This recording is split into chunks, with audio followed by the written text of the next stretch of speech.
Hello everyone, this is Shailesh और आज हम देखेंगे एनालॉग इलेक्ट्रॉनिक्स। ठीक है, तो एनालॉग इलेक्ट्रॉनिक्स में हमने देखा था केवीएल कैसे अप्लाई करना है, केसीएल कैसे अप्लाई करना है, ठीक है, और किरचॉफ वोल्टेज लॉ वगैरह वगैरह ये सब डिस्कस किया था प्रीवियस लेक्चर में। ठीक है, तो अभी देखेंगे कुछ एग्जाम्पल्स। ठीक है, पहले लेक्चर में मतलब पिछले वाले अगर लेक्चर देखोगे आप तो उसमें भी कुछ एग्जाम्पल डिस्कस किया मैंने। तो स्टार्ट करते हैं, ये वाले पे कितना 1 ओम का रेजिस्टेंस लगा है, सो +2 ओम जो हो गया। ठीक है, उसके बाद यहाँ पे भी देखो, यहाँ पे 1 ओम का है। ठीक है, तो यहाँ पे भी क्या करेंगे, सिंपली V = IR अप्लाई करेंगे। ठीक है, तो वोल्टेज क्या हो जाएगा, यहाँ पे 2 वोल्टेज हो गया। ठीक है, उसके बाद -8। ठीक है, तो उसके बाद अगर इसको सॉल्व करेंगे, सॉल्व करने के बाद कितने आ रहा है अपना 4 वोल्टेज आ रहा है। ठीक है, तो इसका ऐसे निकालेंगे। उसके बाद देखते हैं ये वाला प्रॉब्लम। ठीक है, तो ये बहुत ही इंपॉर्टेंट प्रॉब्लम है। ठीक है, तो यहाँ पे सर्किट एग्जिस्ट ही नहीं हो रहा है। ठीक है, क्यों नहीं हो रहा है ये देखेंगे इस एग्जांपल में। देखो, यहाँ पे 10 वोल्टेज है। ठीक है, यहाँ पे भी 10 वोल्टेज है। ठीक है, और यहाँ पे 8 ओम। तो अकॉर्डिंग टू अगर मुझे आउटपुट निकालना है यहाँ से, ठीक है, तो देखो मैं 2 तरीके से अप्लाई कर सकता हूँ। देखो, पहले यहाँ पे मैंने अप्लाई किया तो यहाँ पे क्या हो जाएगा -10 और यह सीधा इधर आ जाएगा -10 वोल्टेज, मतलब केवीएल अप्लाई कर रहा हूँ। तो यहाँ पे Vout और यहाँ पे 0 = 0, तो कितना आउटपुट आ रहा है 10 वोल्टेज। ठीक है, तो अगर मैं यहाँ से अगर ये वाला लूप देखूंगा, देखो ये वाला अगर लूप देखूंगा ऐसे, ये वाला लूप देखूंगा तो यहाँ पे कैसे अप्लाई जाएगा, देखो यहाँ पे +10 आ जाएगा। +10 आने के बाद क्या आ जाएगा, इधर सीधे Vout और पूरा = 0। तो यहाँ पे Vout कितना आ रहा है -10। ठीक है, तो यहाँ पे मेरे को कितने आउटपुट दिख रहे हैं, 2 आउटपुट दिख रहे हैं ना, एक +10 और एक -10। तो इसके वजह से क्या हो गया, मेरा सर्किट एग्जिस्ट ही नहीं हो रहा है। देखो -10 और -10 ये नॉट = 0। अगर 0 आउटपुट रहता तो वो सर्किट एग्जिस्ट करता, बट यहाँ पे तो 0 आ रहा है, 0 नहीं आ रहा है। तो क्या हो जाएगा, ये वाला सर्किट डज नॉट एग्जिस्ट हो जाएगा, मतलब केवीएल वायलेट हो जाएगा। ठीक है, नेक्स्ट देखते हैं, यहाँ पे आई कैलकुलेट करना है। ठीक है, आई कैसे कैलकुलेट करना है, केसीएल अप्लाई करेंगे डायरेक्ट। ठीक है, बट यहाँ पे तो केसीएल वायलेशन ही नहीं हो रहा है। ठीक है, तो अगर यहाँ से देखो, यहाँ पे कितना आ रहा है, 3 एम्पियर का करंट इधर आ रहा है और इधर से 5 एम्पियर का जा रहा है। ठीक है, तो यहाँ पे तो करंट मेजर ही नहीं हो सकता है, क्योंकि देखो अगर पूरे सर्किट में करंट क्या आता है, सेम होता है ना। तो अगर यहाँ पे अगर करंट रहता तो वो सेम ही रहता, बट यहाँ पे 3 आ रहा है, यहाँ पे 5 आ रहा है, तो अपना सर्किट ही एग्जिस्ट नहीं हो रहा है, तो केसीएल वायलेट हो गया। ठीक है,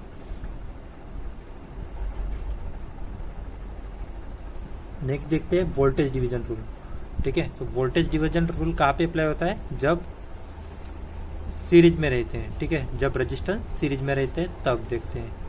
ठीक है, तो यहाँ पे देखो पूरे रजिस्टर कहाँ पे है, सीरीज में है। ठीक है, तो अगर मुझे यहाँ पे आई निकालना है, ठीक है, करंट निकालना है, तो करंट निकालने के लिए क्या करेंगे, जो पूरा मतलब वोल्टेज सोर्स है, ठीक है, voltage source divided by whole resistance. ठीक है, होल रेजिस्टेंस की क्या करेंगे, एडिंग करेंगे, और वो क्या हो जाएगा, अपना करंट की वैल्यू निकल जाएगी।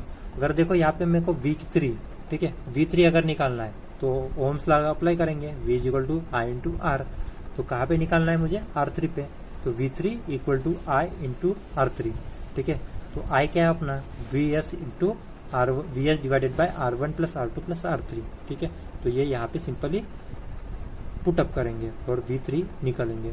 सिमिलरली V2 भी ऐसे ही निकालेंगे और यहाँ पे V1 भी ऐसे निकाल लेंगे। ठीक है, तो यहाँ पे रेजिस्टेंस में देखो सीरीज में है रेजिस्टेंस पूरे, तो क्या है, करंट सेम है।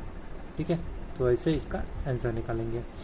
ठीक है, और वोल्टेज की वैल्यू क्या है, डिफरेंट है, तो इसी एकदम तो उसी का रेफरेंस लेके अपन ये वाला एग्जांपल सॉल्व करते हैं। ठीक है, देखो ये क्या पे है, सीरीज में है ना। ठीक है, तो इसको अगर सिंप्लीफाइड करेंगे, ठीक है, तो ये सीरीज में है तो इसको ऐड करेंगे, ऐड हो जाने के बाद क्या हो जाएगा, 4 + 2 क्या हो जाएगा, 6 हो जाएगा। ठीक है, 6 हो गया। उसके बाद क्या है, ये दोनों पैरेलल में है, तो क्या हो जाएगा, 1/6 + 1/6 + 1/6, ठीक है। और 1/6 क्या करेंगे तो क्या हो जाएगा 6 6, ठीक है। 12 डिवाइडेड बाय 6 हो जाएगा, ठीक है। हाँ 12 डिवाइडेड बाय 6,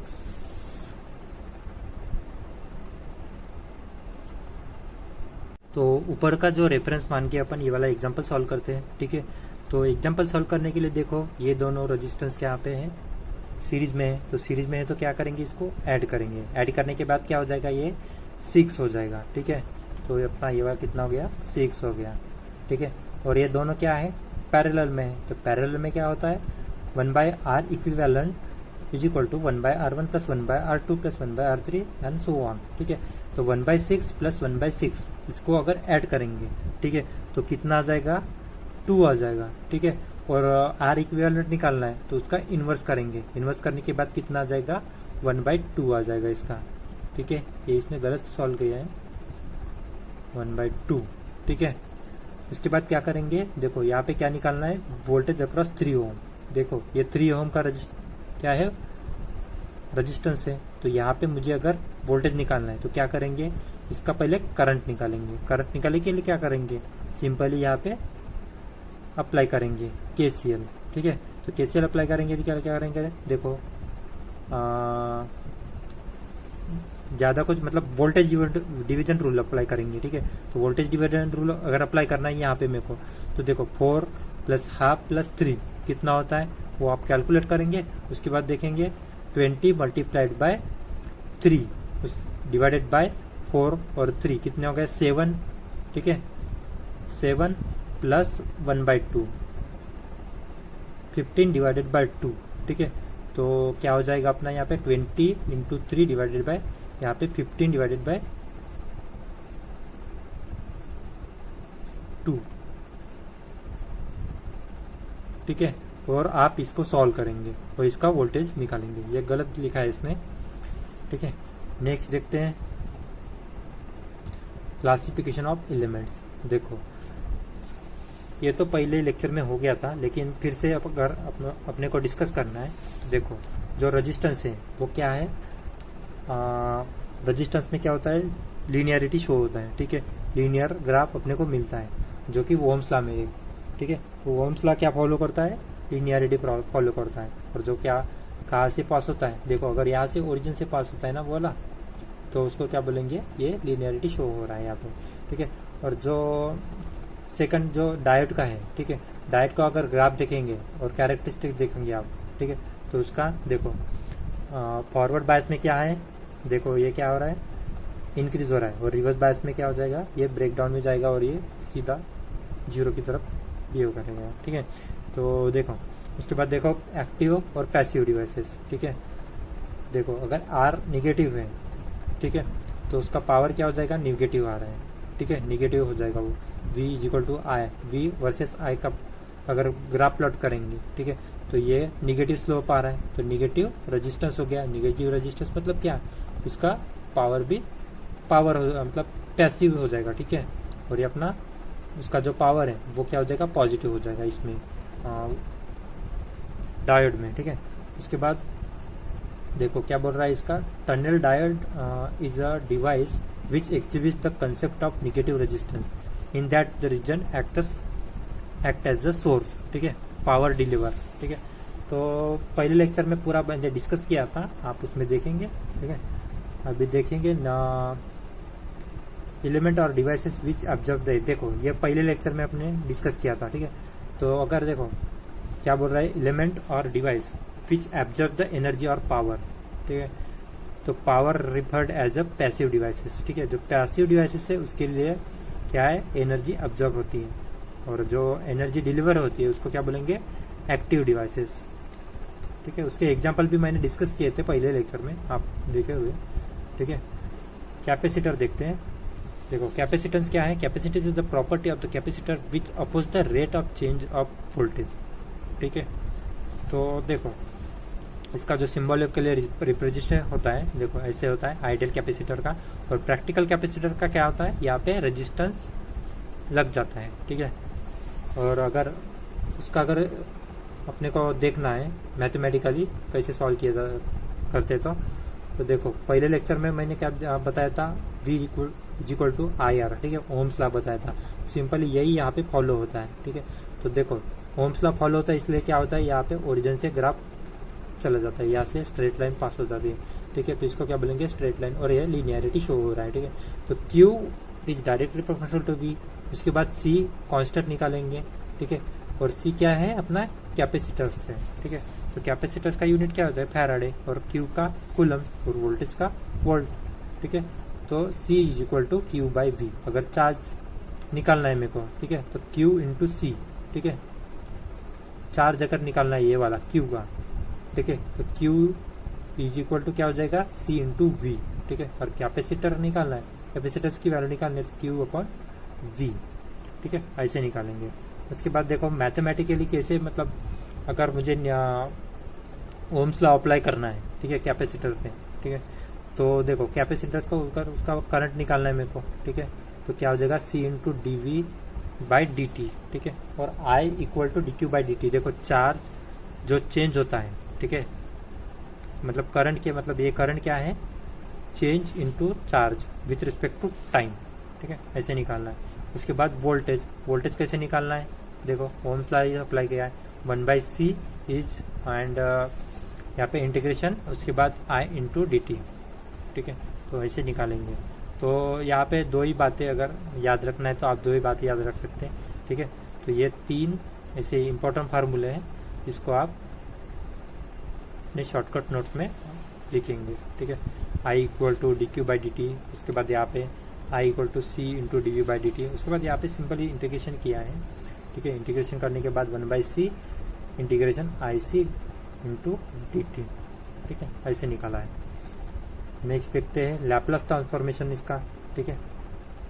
तो लैप्लास ट्रांसफॉर्म की कोई ज़रूरत ही नहीं है, बस यहाँ पे सिंपली आप अगर मैथमेटिकल फिजिक्स जानते हैं, ठीक है, तो वहाँ पे मैथमेटिकल उसमें कैसे अप्लाई किया है वो वहाँ पे बताएंगे, ठीक है।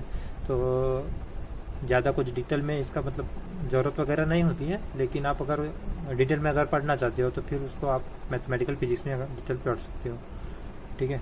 उसके बाद देखो ये प्रॉपर्टीज़ है, प्रॉपर्टीज आप मतलब डिस्कस कर सकते हो, ठीक है। सिंपली यहाँ से क्या हो गया, देखो डिफरेंशिएट का जो है तो वहाँ पे डिफरेंशिएट है, ठीक है। तो डिफरेंशिएट को अगर लैप्लास में कन्वर्ट करना है तो देखो S into F into S ऐसे निकालेंगे, ठीक है। उसके बाद अगर डबल डिफरेंशिएशन है तो उसके भी S square into F into S वो निकालेंगे ऐसे। तो वो ज़्यादा डिस्कस करने की ज़रूरत नहीं है यहाँ पे, सिंपली अगर कहीं पे अगर यूज़ होता है तो फिर अपन डिस्कस करेंगे। उसके बाद देखो ये भी कुछ ज़्यादा कुछ है नहीं, तो देखो ये यहाँ पे ऐसे शो करते हैं, मतलब अगर रिएक्टेंट निकालना है, देखो यहाँ पे रिएक्टेंट निकालना है तो क्या उसको, ये तो इलेक्ट्रॉन में फार्मूला ही है 1/ωc, ठीक है। और यहाँ पे अगर उसका इम्पेडेंस फॉर्म में लिखना है मेरे को, ठीक है। इम्पेडेंस फॉर्म में क्या होता है 1/jωc, ठीक है। और ZC को क्या बोलेंगे -jXC। अगर आप इसकी वैल्यू इधर पुट करेंगे तो ये क्या हो जाएगा, XC आ जाएगा, ठीक है। उसके बाद उसका अगर ग्राफ नोटेशन देखोगे, ग्राफ नोटेशन में क्या होता है, सिंपली डिक्रीज होता है अगर इसकी वैल्यू बढ़ जाएगी तो, ठीक है। इनिशियली क्या होता है वो 0 हो जाएगा, अगर आप इसकी वैल्यू अगर बढ़ाओगे, इसकी ओमेगा की मतलब फ्रीक्वेंसी की अगर वैल्यू की बढ़ाओगे तो ये XC भी बढ़ जाएगा, ठीक है। तो डायरेक्टली प्रोपोर्शनल का रिलेशन है। उसके बाद देखो अगर कैपेसिटेंस को मुझे सीरीज में लगाना है, ठीक है, तो सीरीज में अगर लगाऊंगा तो क्या हो जाएगा, देखो 1/CQ इक्विवेलेंट यहाँ पे निकालना है तो 1/C1 1/C2 प्लस 1/C3। तो यहाँ पे चार्ज की वैल्यू क्या हो रही है, डिफरेंट आ रही है, ठीक है। तो ऐसे उसको C इक्विवेलेंट निकाल सकते हो। और अगर ये क्या है, पैरेलल में अगर लगा है कैपेसिटेंस किसी भी सर्किट में तो उसको आप ऐसे रिप्रेजेंटेशन कर सकते हैं CAB। देखो इसका अगर मुझे कैपेसिटेंस की वैल्यू निकालनी है तो क्या हो जाएगा C1 plus C2 plus C3 to CA, ठीक है।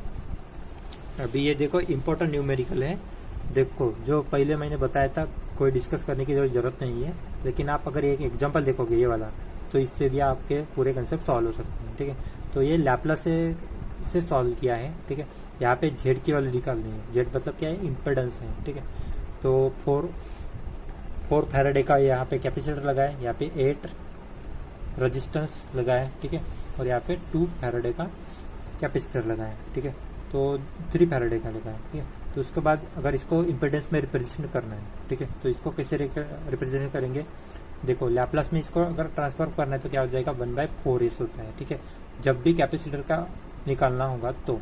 ठीक है, उसके बाद रजिस्टेंस को एज इट इज लिखते हैं। उसके बाद जो ये कैपेसिटर है इसका क्या हो जाएगा, 1/3 × s। ठीक है, तो इसको क्या ऐसे लिखेंगे, 8 + 1/4s। ठीक है, उसके बाद 1/3s। तो इसको अगर सॉल्व करोगे तो सॉल्व करने के बाद अपने को आ जाएगा 96s + 7 / 112s। ऐसे इसका आंसर आ जाएगा। ठीक, नेक्स्ट देखते हैं। यहाँ पे देखो, यहाँ पे भी जेड की वैल्यू अगर निकालने है मेरे को, ठीक है, तो ये कहाँ पे है, पैरेलल में है। पैरेलल में तो क्या हो जाएगा, यहाँ पे ऐसे इसको सॉल्व करेंगे। देखो पैरेलल में है 4 और यहाँ पे 0.5 है। ठीक है, तो देखो 4 × 0.5 + 4 + 0.5, इसको देखो यहाँ पे कितना है, 0.5 मतलब कितना, 1/2। ठीक है, तो 1/2 को अगर मुझे वहाँ पे रिप्रेजेंट करना है, कहाँ पे, लैपलास में, तो लैपलास में कैसे, 2/s हो जाएगा। ठीक है, उसके बाद इसका मुझे जेड निकालना है, ये पैरेलल में है, तो पैरेलल में है तो क्या कैसे करेंगे, 4 × 2/s + 4 + 2/s। तो इसको अगर सॉल्व करेंगे तो क्या आ जाएगा, सिंपली यहाँ पे देखो ऐसे इसका आंसर आ जाएगा। नेक्स्ट देखते हैं, थर्ड प्रॉब्लम है। थर्ड प्रॉब्लम में भी ऐसे ही सॉल्व किया है। ठीक है, तो देखो ये कहाँ पे है, पैरेलल में। पैरेलल में क्या हो जाएगा, 1/2 × s। ठीक है, 2s × 6, इसके बाद 1/2s × 1/2s + 6 है। देखो ऐसे किया, उसके बाद इसको सॉल्व करेंगे तो क्या हो जाएगा, 6 / 12s + 1। ठीक है, उसके बाद देखो ये पैरेलल में है। पैरेलल में है तो कैसे सॉल्व करेंगे, 1/2s 3s, उसके बाद +2, ये दोनों क्या है, सीरीज में है, तो इसको ऐड करेंगे। ठीक है, इसको ऐड करने के बाद इतना आ जाएगा x। ठीक है, इसको x माना मैंने। ठीक है, उसके बाद देखो ये पैरेलल में है। पैरेलल में है तो कैसे सॉल्व करेंगे, 4 × x, देखो ऐसे, उसके बाद 4 + x। ठीक है, तो x की वैल्यू यहाँ पे पुट किया उसने और उसको y माना है। ठीक है, तो टोटल जो z की वैल्यू निकालने है मेरे को, यहाँ पे देखो, यहाँ से अगर z की वैल्यू निकालेंगे, z की वैल्यू, तो z की वैल्यू निकालने के लिए क्या करेंगे, यहाँ पे 1 + this 1, ओके, और लास्ट में this 1, तो इसका क्या आ जाएगा, y आ जाएगा, और इसका ये वाला और इसका 1। ठीक है, तो टोटल कैसे, 1 + 6 / 12s + 1 और ये वाला y। ठीक है, तो इसको ऐसे आ जाएगा। नेक्स्ट देखते हैं यहाँ पे। ठीक है, यहाँ पे तो वोल्टेज डिवीजन रूल अप्लाई हो जाएगा। ठीक है, तो वोल्टेज डिवीजन रूल अप्लाई करना है यहाँ पे, मतलब ट्रांसफर फंक्शन निकालना है यहाँ पे। तो ट्रांसफर फंक्शन निकालने के लिए क्या हो जाएगा, देखो वोल्टेज मतलब आउटपुट निकालना है मेरे को यहाँ पे, तो कैसे निकालेंगे, वी आई × 1/cs। देखो 1/cs, यहाँ पे कैपेसिटर है, कैपेसिटर को लैप्लास फॉर्म में कैसे लिखेंगे, 1/cs निकालेंगे। उसके बाद r + 1/cs। ठीक है, r + 1/cs ऐसे है। ठीक है, मतलब रेजिस्टेंस की मतलब ऐड ही करेंगे इसको। ठीक है, उसके बाद देखो यहाँ पे V कितना है अपना, VI ही है। ठीक है, तो VI। ठीक है, उसके बाद ट्रांसफर फंक्शन अगर इसको अगर आप सॉल्व करेंगे कैसे करेंगे, देखो CS R + 1 और CS कैंसिल हो जाएगा, तो क्या हो जाएगा, VI / 1 + RCS। ठीक है, और V निकालना है तो क्या हो जाएगा, 1, ये VI कैंसिल हो जाएगा, तो क्या हो जाएगा, 1/1 + RCS। ठीक है, तो जैसे भी अगर कोई भी सर्किट में इसकी वैल्यू अगर ऐसे आ रही है 1/1 + RCS, तो उसको क्या बोलेंगे, लो पास फिल्टर।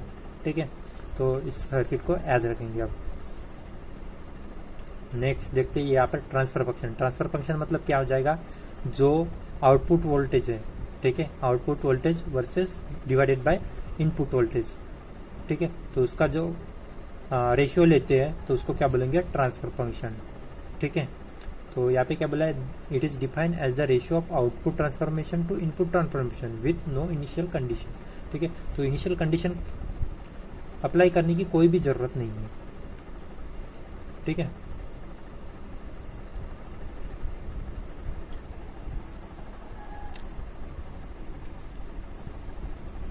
देखो उसके बाद क्या, ये ट्रांसफर फंक्शन है।